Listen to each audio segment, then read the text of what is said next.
Hello friends, how's it going? It's Saturday evening and we're just finishing up, waiting for Oakley to finish her meal, and then I'm gonna go in the house and practice some banjo.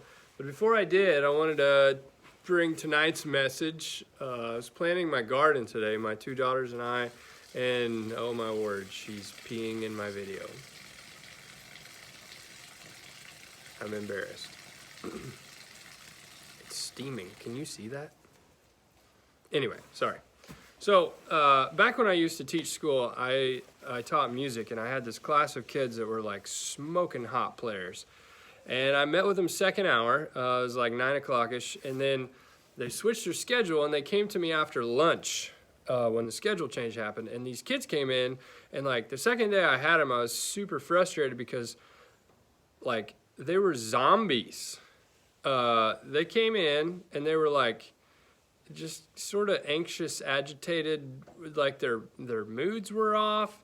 They didn't listen and focus. Like when I had them at 9, these kids, these were 7th graders, we had no discipline problems, and she's pooping.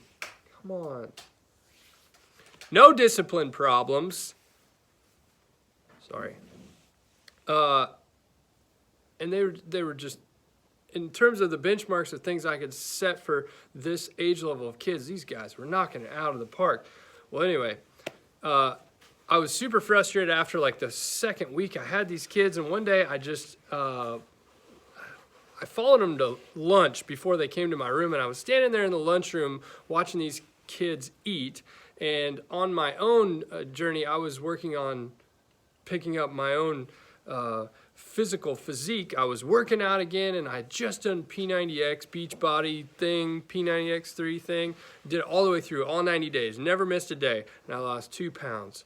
And I was super pissed and frustrated, and that was when I was like, man, I gotta change my diet. So I started researching supplements, and I really got into like, you know, how to reverse ADHD, ADD, brain fog, how to, you know, really boost my cognitive performance, how I focused, and I've never been a great reader, or I never could retain information, and now it's like, man, I'm like super curious. I read all the time now, now that I've figured some things out, and so anyway, I got really super curious about food, and I started listening to just a complete myriad of different doctors and health coaches, and trying to just learn everything, the good and the bad, the right and the wrong, everything, the faddish crap. I wanted to know what all people's viewpoints were about food. I wanted to hear the full 360 spectrum.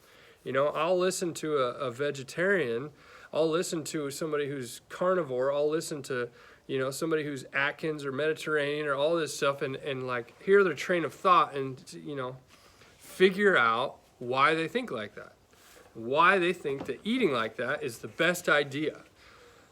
Well, we've all come to the realization that, you know, certain people can operate super well under certain conditions because of their genetics, their epigenetics, their environment, how much physical activity they have, and they may be able to consume a vegetarian diet, or may be able to consume a carnivore diet, and their body just rocks on it.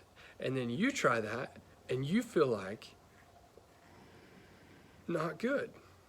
And it's due to the fact that everybody's bacterial and microbiome and their enzymes that are all different. Like for some people, they swear by kale. For some people, kale can wreck you if you don't have oxalic acid in your digestive system. So kale is not necessarily a health food, and if every dietitian goes out and says, yeah, you should eat things like kale and blah, blah, blah, blah, blah, well, that's not necessarily true. Not everybody can digest red meat as well as everybody else. But the fact of the matter is, the microbiome is, just because you can't now doesn't mean that over time, once you work on the, you know, the diversity of the enzymes and bacteria that are in your gut, doesn't mean you can't later, which is great news. You know, it's like our gut, our health, like has grace built in. It's like, well, things aren't good now, but I can heal. I have forgiveness. You know, that's so cool. All we have to do is be diligent to, you know, whatever our goal is, and eat a bunch of different foods. You know, when I used to teach school, I worked with several autistic children, and one thing you'll notice about autistic children is that they can only eat 3 or 4 or 5 foods, very narrow, and they're very anxious. There's just certain symptoms that you notice about children with autism. And what we've noticed now in recent independent studies is that we're taking fecal transplants, poop, from healthy children and re-inoculating the microbiome of the autistic children, and all of a sudden the autistic symptoms vanish. Pow, boom. So like, yeah, we could go down this rabbit hole of all these things that could cause autism, but the fact of the matter is when we're disrupting the microbiome, our inner garden, you know, we are causing massive havoc, you know, by trying to sterilize the world and make everything super clean. And if it is toxic to our children, well, here's what this whole video boils down to. Your child could be sucking at school, having a horrible time trying to get along with other kids, not performing athletically as well, have complete brain fog, just like a cognitive robot. They can't think. They're not passionate about anything, all because of food. I know. I know. I know.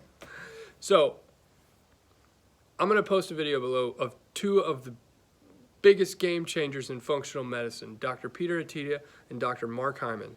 And these 2 doctors, the way that they're thinking about food right now and how they work with their patients is just creating a ton of static and buzz around the functional medicine scene.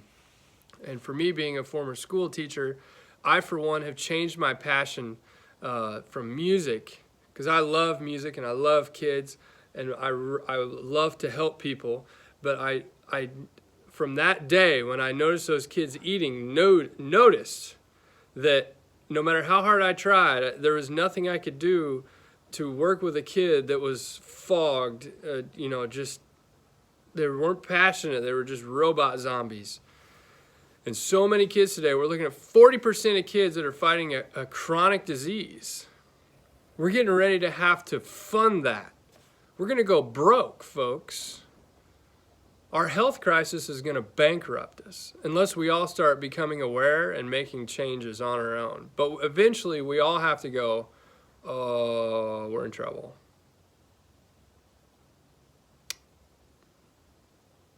Yeah. And we have to realize, parents, the crap we put in our pantry is going to affect the grades on our kids' grade cards. There's a large majority of the time it's not the kids' fault. Kids can't think when their bodies are running on crap. And cereal, most box cereal, is crap. Half the crap you buy in the middle of the grocery store is crap. Our bodies can't run on that. We need high-octane jet fuel, not the 83 octane EcoBoost crap, because it's cheap. We need expensive. We need to get used to paying expensive now. Anyway, that's all I got for tonight. Sorry about the fecal stuff in the beginning of the video. I'll work on that. Anyway, you guys have a great night and a great weekend and a great time at church tomorrow. And we'll see you later. Oh, listen to the interview. I'm just an idiot. These guys are doctors. Love you. Bye.